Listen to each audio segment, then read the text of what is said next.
want to But before that, let's talk about Jon Stewart on Israel, Lebanon, and the widening Middle East war. Experience the full cognitive dissonance and language calisthenics that have to be deployed to describe the Middle East over the last, I don't know, 4, 5, 6, 10,000 years. How we're describing I give you the golden soundbite brought down from Sinai to explain how fucking convoluted this has to be. What the Israeli government is saying, and the Biden administration is in many ways subscribed to this idea, is de-escalation through escalation. Or as that is sometimes called, war! That is World War II! Look at the subhead. De-escalation through escalation. I mean, do you even hear yourself? My God, the de-escalation through escalation, that phrase is, where have I heard? It's right out of... Oh. Hold on a second. Let me see if I can find it. Hold on. Wait, there's a longer version of this in the docket. Oh, here it is. Welcome to the Daily Show, ladies and gentlemen. By the way, speaking of Europe, let's talk about the Middle East. As you know, October 7th marks the one-year anniversary of the horrific attack against Israeli citizens, the kidnapping of hostages, many of whom have died, many of whom are still being held. Since then, there's also been a horrific war in which doesn't seem to have gotten us any closer to getting those hostages released. But luckily for both sides, the United States has been working tirelessly since then towards, well, I'll let our former president explain. For weeks, I've been advocating to pause in the fighting. You know, I've been working tirelessly. Relentlessly focused. I've been working nonstop. I'm engaged in this day and night. We're working around the clock. We are closer than we've ever been. We're very close. We're close. We're close. We were so good. He stopped to get ice cream once. But other than that, it was all ceasefire all the time. Now, if you don't mind, I'm seeing what's going on over there, and it's making me a little bit hungry. I think I'm going to grab myself a little something. I'm going to take a little... I just shot ice cream into my eye. Ice cream is, I give the president credit, very dangerous treat. I'm going to take a big bite of my ice cream cone as I find out how our ceasefire efforts are paying off. Israel launching an all-out assault on Hezbollah in Lebanon over the weekend. What? So worth it. Wait, we've been working tirelessly for a ceasefire and then Lebanon. Can't believe it. Notorious Jon Stewart doing it again. The whole point was we're going to downgrade, we're going to attack the terrorists there, we're going to get the hostages home. What did Lebanon do? No country can accept the wanton rocketing of its cities. We can't accept it either. But you've also been wanton rocketing. What kind of rocketing are you doing, if not wanton? And by the way, that's how little criticism they faced. By the way, Lebanon is also a country. What makes you think they're going to accept your rocketing or whatever other James Bond you've been up to? Thousands of wireless pagers simultaneously exploding across Lebanon. Exploding pagers. Lebanon expected Israel to attack from the south, but instead they attacked from the 1980s. What? Oh, you know what Lebanon should do? Yeah! Well, Israel, got any quarters? By the way, quick message for our viewers who are under, let's say, 45. This is a pager. Let me come over here. This is a pager. This is a pager. I'm going to put it over here. I don't exactly love the commentary so far because I feel like he's making light of, I mean, he's a comedian. His job is to make light of like really horrifying events, but it almost feels like he doesn't calculate the severity of Israel's actions because it is an act of terror, which ended up like 2 kids. So here, not really sure where we bought those from. So you see, there was a time back in the olden days when we didn't have cell phones, but still wanted to buy drugs. You would ping your local neighborhood dealer on his pager. What? And then he would come over and say something like, "Are you going to smoke all of this yourself?" And then you would say, "Do you want to come in?" And the next thing you know, you're driving him to Schenectady. I don't think he cracks jokes about October 7. You know what I mean? He don't crack jokes about 9/11. He don't crack jokes about October 7. Why is he cracking jokes when it's like Lebanese people that are being exploded? Bro, shut up. Shut up and watch the show. I mean, it's just, I hope he turns it around. I'm just saying that, like, so far, it's just like, calm down. The point is, stay in school. But yes, Israel, Israel remotely exploded all of Hezbollah's pagers and walkie-talkies, which is why going forward, Hezbollah will limit its communications to the message boards on nudeafrica.com, because no one will ever find out the things that you post on nudeafrica.com under the username I am Mark Robertson, candidate for North Carolina Governor 836. No one will find out. Nope. Now, we know the Americans have been working tirelessly on a ceasefire in Gaza. That's it? That's what he got on the pager explosions? Okay, cool. I mean, that sucks. The person who was telling me to shut the up, suck my Gaza through countless hours and all 31 Baskin-Robbins flavors, apparently. But this new conflagration points to another outcome the United States has been very much trying to avoid.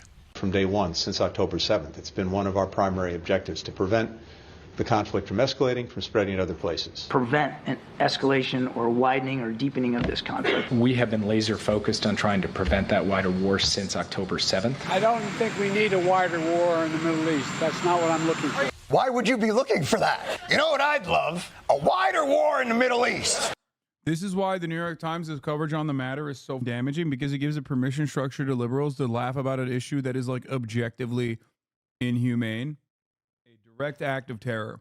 Okay, that's why even someone like Jon Stewart, who has significantly better opinions on issues like this, will crack jokes like in a careless manner, which dulls the severity of the actions taken, which kind of whitewashes the horrifying acts of terror. It's just up. Speaking to the mic, little bro, I don't know why I'm really annoyed with chatters today. I feel like there's a bunch of like really annoying people in the chat. Well, now that a wider war has broken out in the Middle East, this is President Biden yesterday talking about what we're going to do about it.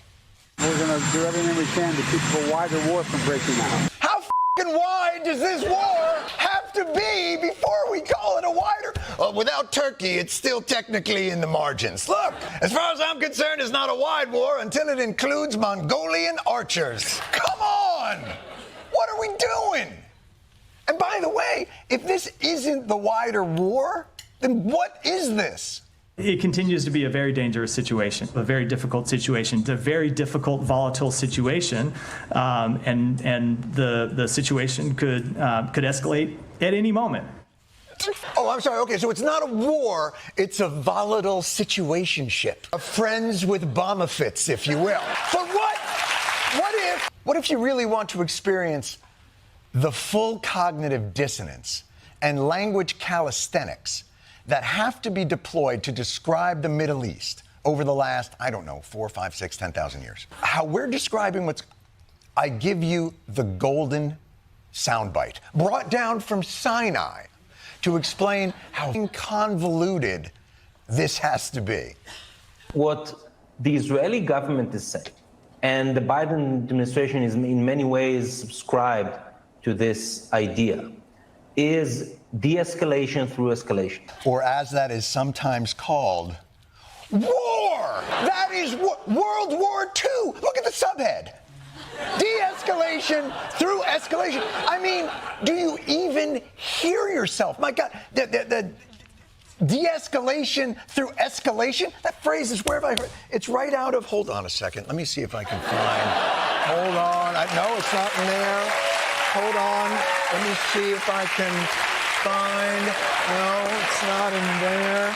Let me see if I can find, oh my God. John, that cat has wreaked havoc on your bachelor lifestyle. Although I do take issue with one of Garfield's bromides. I happen to love Mondays. It's the start and end. There's no issue with making jokes, chat. I do it all the time. I do it on a daily fucking basis. In a lot of the horrifying segments of reality that I cover, I covered this exact same story and I crack jokes in between. It's just that I guess the direction of the jokes oftentimes, or who I make the butt of the jokes oftentimes, is the Israeli government. You can make jokes. You can make jokes about the American role in this process. You can make jokes about the Israeli government in this process. You can even make jokes about the Lebanese population. It just has to be like, I don't know, somewhat tasteful and not tone deaf when you are making a joke about innocent people being blown to bits. It just comes across a little callous. End of every work week. Though I hear Fridays are nice. But here's the worst part. The country that's providing all the to the Middle East, or I guess now we have to call them escalators, seems to have no idea when these are going to be used. We were not notified by the Israelis about their strike or the intended target of their strike. First, this is something we were not aware of or involved in. The United States did not know about, nor was it involved in these incidents. Oh, they're not telling you anything, huh? Have you checked your pager? I mean, my God, there have to be other ways of achieving de-escalation without all this respectful exchange of missiles. Historically, that part is generally followed by years of sorrow and bloodshed. And we know there have been opportunities for de-escalation, but Netanyahu did not seem particularly interested in it. Oh, my God, I've criticized Netanyahu. What have I done? Go ahead. The people who are criticizing the prime minister, it is shameful, it is pathetic. We should be standing shoulder to shoulder with our strongest ally in the Middle East instead of launching this criticism. They criticize them for going too far constantly, and that gives comfort. I'm sorry? Criticism of the war is shameful, and it gives comfort to... You know who might be surprised to hear that? The Israelis, who are unbelievably critical of the war and Netanyahu. ראש הממשלה לא הישיר מבט לציבור ואמר את האמת. What you gonna say now, mother? Get off my back. You heard what he said. He said... Yeah, dude, Israelis hate Benjamin Netanyahu so much that his popularity has only grown post-October 7 and has increased tremendously since the incursions into Lebanon. Yeah, it's so funny to point to Benny Gantz, by the way, as a guy who hates Benjamin Netanyahu, and it's like, that was our guy. That was supposed to be the next leader of Israel, you know? That was the guy that we were positioning on our liberal Zionist off-ramp that we were setting up. Except what happened to that off-ramp? He left the coalition. He left the governing coalition in disgrace. And Benjamin Netanyahu is literally more popular than he has been post-October 7. Because he opened a new front in the war, by the way, just so you understand. Does anyone have a Google Translate on what he said? The prime minister did not look the public in the eye and tell the truth, that he won't bring the hostages alive. It's a total failure, the Israeli government. No strategy, no vision. He is trying to do everything to prevent a deal. He don't have any intent to end this war. Netanyahu is lying as he breathes. What the former prime minister of Israel and defense minister are. But still, people are going to see this segment and go, all right, maybe Israel isn't perfect, but criticizing them feeds the fire. Don't you worry about it? And to that I say no. I believe we'll be fine. I gotta say, not for nothing, but from what I've experienced, it's very resilient. And it's not really tied to any event or war or activity or reality. For God's sakes, Kanye thought we ruined his Adidas deal. We just need orthotics, that's all. We'll survive this war like it survived all wars, going back to the brave Hebrews at Masada. Do you Yeah, that was the one good joke that he made. see, Rabbi? I was paying attention in Egypt. You know what? Maybe I'm wrong. Maybe the blame the Jews from the Black Death to the Spanish Inquisition to the space lasers will all go away if Israel does right, and peace will reign. And people will no longer baselessly and conveniently blame the Jews when things don't work out exactly. The problem with this argument is that he's obviously right, like is irrelevant to the actions of Israel in terms of it like always being a major issue, being at the heart of like all fascist movements. The problem, however, is that Israel's actions, and more so than Israel's actions, but like the justifications for Israel's actions being tied back to Judaism, and also on top of that, the defense of Israel's actions against like valid criticism being tied back to a cynical deployment of as a shield does, especially when communicated through every orifice of media by everyone in positions of power, does make it incredibly easy for the uninitiated person with a little bit of like unexamined opinions that are just like left out there in the dark to completely adopt the position that Jews control the media. That's it. That's literally it. Israel blows up a school, says we're doing this for Judaism and all Jews love us. And then Jake Tapper goes on television and says, if you criticize Israel blowing up a school you're because all Jews love Israel and all Jews love what Israel is doing, then yeah, what is a guy in Arkansas supposed to think? What? He's never met a Jewish person before. The only thing he knows about Jews is Seinfeld. Okay? In his mind, he's like, I see a lot of Jewish people who are rich. What is he supposed to think? He's never thought about these issues. He's heard, Jews are very good with money. Okay? He's probably even heard Jews control the media before. Maybe he didn't put a lot of thought or effort into understanding what that means and why it's incorrect. But when that guy turns on television and hears this from every news outlet, what is he supposed to think? Where is his casual supposed to go? It's going to become full-blown. The amount of people, I'm willing to fucking bet, the amount of people, have you fact-checked who owns every media? Yeah, see? And there's people doing that right now in the chat. Have you fact-checked who owns every major media outlet? Dude, if you think it's Jews, and you also think that there is a monolithic force that dictates that, like, Jews operate on the boundaries of Israel and defending Israel's actions, you are stupid. The major people that own media outlets are not Jews, by the way. It's not. Yes, there are so many WASPs, okay? It's mostly WASPs that own most of and control most of the important vectors of power. But it does not matter because they're not operating in a monolithic understanding beyond being capital owners, okay? That's it. Zionism across the board and the way that it has churned out these results are a byproduct of social conditioning, okay? There are far more evangelical Zionists that are rabid supporters of Israel than there are Zionist Jews, okay? There are more rabid evangelical Zionists than there are Jews across the board, okay? This is why I routinely repeat the correct statement, the true fact that if magically tomorrow every single American Jew universally condemned the state of Israel, said it's an apartheid, said that they no longer recognize what it once was, doesn't mean that a higher percent of evangelicals are. You are wrong.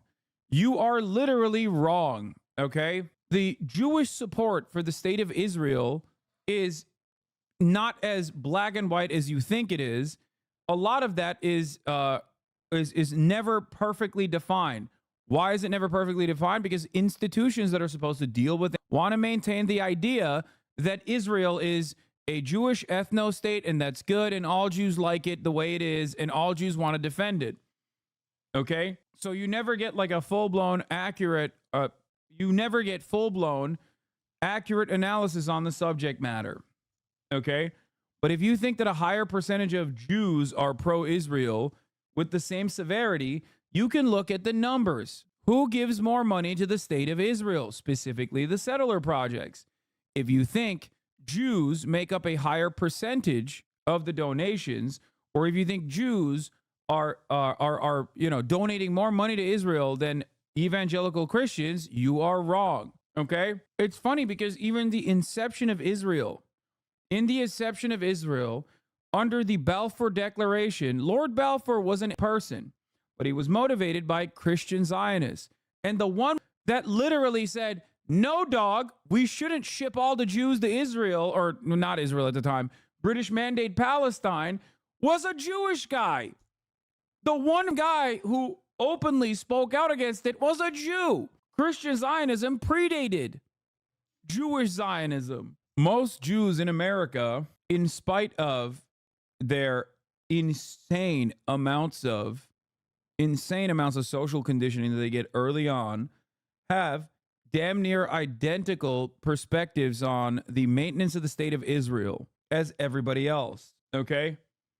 That's it. That is just the truth. When you look at it by demographics, when you break it down by demographics, young Jews under the age of 35, many of which are in here as well, young Jews under the age of 35 and their opinion on Israel is damn near identical to every other demographic under the age of 35. What? It was a Jewish doctor sounding like Kanye? What? Because I'm speaking to the canard that all Jews are monolithic in their understanding of any issue, let alone Israel. Israel's taking urgent steps to find a diplomatic solution to the conflict in the northern front with Hezbollah. Conflict? Dog, they're looking for a diplomatic solution to the problem that they started? What the? Would you also say that most Jewish people in the U.S., but also in general, are generally uninformed about what's happening and rather are just defending the state of Israel? I mean, sure, that's part of it. If they watch only mainstream media, then yes, their opinion is going to be similar to your Christian dad. You know what I mean? It's just the same. The way they want them to. This is the most important election in the history of the United States. I'm not going to call this as a prediction, but in my opinion, the Jewish people would have a lot to do with a loss if I'm at 40%. Son of a... So, like, this speech was actually really informative. Like, his entire speech at the seminar was actually quite informative, and not just because of what he said or what he didn't say, but also because of the way that the media covered it. Like, a lot of people hyper-focused on him saying this, which is objectively stupid, right? But many people did not talk about all the other things that he said.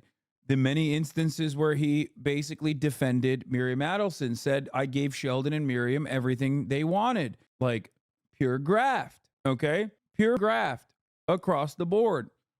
He brought up Miriam Adelson by name because of Miriam Adelson's donations. And it's odd that mainstream media did not even cover that at all. Normally, if Donald Trump was, flubbing this hard about any other issue, the media would make mincemeat out of that. He literally personally said he gave Golan Heights to Israel because he got money from Sheldon Adelson. I'm going to try to find this thing. Hold on.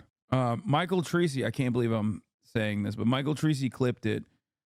And then Felix actually quote retweeted it. And I just want to show you that clip again. Yeah, it's deeply to accept that this happened. Recognize Israel, just as I promised I recognized Israel's eternal capital and obviously in Jerusalem. Jerusalem became the capital. I also recognized Israeli sovereignty over the Golan Heights. You know, Miriam and Sheldon would come into the White House probably almost more than anybody outside of people that work there. And they were always after, and as soon as I'd give them something, always for Israel. As soon as I'd give them something, they'd want something else. I said, give me a couple of weeks, will you please? But I gave them the Golan Heights, and they never even asked for it. You know, for 72 years, they've been trying to do the Golan Heights, right? And even Sheldon didn't have the nerve. But I said, you know what? I said to David Friedman, give me a quick lesson, like 5 minutes or less on the Golan Heights. And he did. And I said, let's do it. We got it done in about 15 minutes. Michael Treacy says, take note of which Trump comments provoke controversy and which don't. Trump said this week that he gave Golan Heights to Sheldon and Miriam Adelson, his top funders, who came to the White House almost more than anybody. Not a peep about this brazen admission of graft. Now, one must ask the question why they didn't cover this aspect of the story.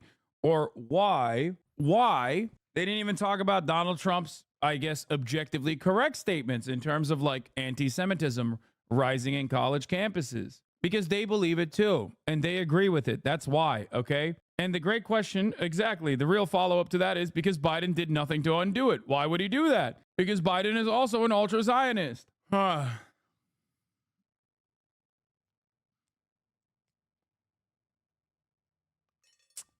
entire time, he kept saying, I gave everything you want, okay? I gave everything you want to you Jews. Why won't you vote for me? You must be cursed. That's what he said. Okay. Now, obviously, from my perspective, that is an utterly insane and deeply anti-Semitic thing to say and to think, right? Not because of the you Jews part, but because it comes with the underlying false notion that all Jews give a shit about in America is Israel. Okay. Yeah, he said you have a curse, okay? It is the underlying premise there is that Jews are a monolithic force that exclusively cares about Israel and nothing else. When making their electoral decisions, this is what they care about, okay? Now, the hilarious side of this, and the reason why the media doesn't really cover that much, is because they also repeat this false notion, but in a woke way. Every time you say 90% of Jews are Zionist, they love Israel, all they care about is Israel, that's the only thing that motivates them. We can't make a decision on Israel because then Jews won't vote for Kamala Harris. Like, all this is just woke anti-Semitism, okay? It is the woke side saying the exact same thing that the Nazis say. It is objectively false, okay? It is not correct. It is incorrect. I don't give a what your background is. You could be a Jewish person telling me this. I don't give a. I will not agree that 90% of Jews believe that, like, what Israel is doing is right. Because I, unlike whoever is saying that, okay, recognize how deeply of an anti-Semitic sentiment that is, okay? Maybe in the heat of the moment, you might forget what Israel is doing or the way that people analyze what Israel is doing because they can see the atrocities. But when you come out as a defensive posture and slap on Judaism in defense of the state of Israel, okay, well, sorry, but you are creating more anti-Semitism. It's just the truth, straight up. That's the reason why they don't actually talk about Donald Trump's additional graft or all of his statements about, like, anti-Semitism rising in the country, right? The reason why they don't talk about it is because they also agree with the underlying premise. Even if they don't actually agree or believe it, they say it anyway because they think it is a good deployment. It is a good way to defend Israel's actions and to silence the naysayers by simply claiming you are anti-Semitic. It is ridiculous.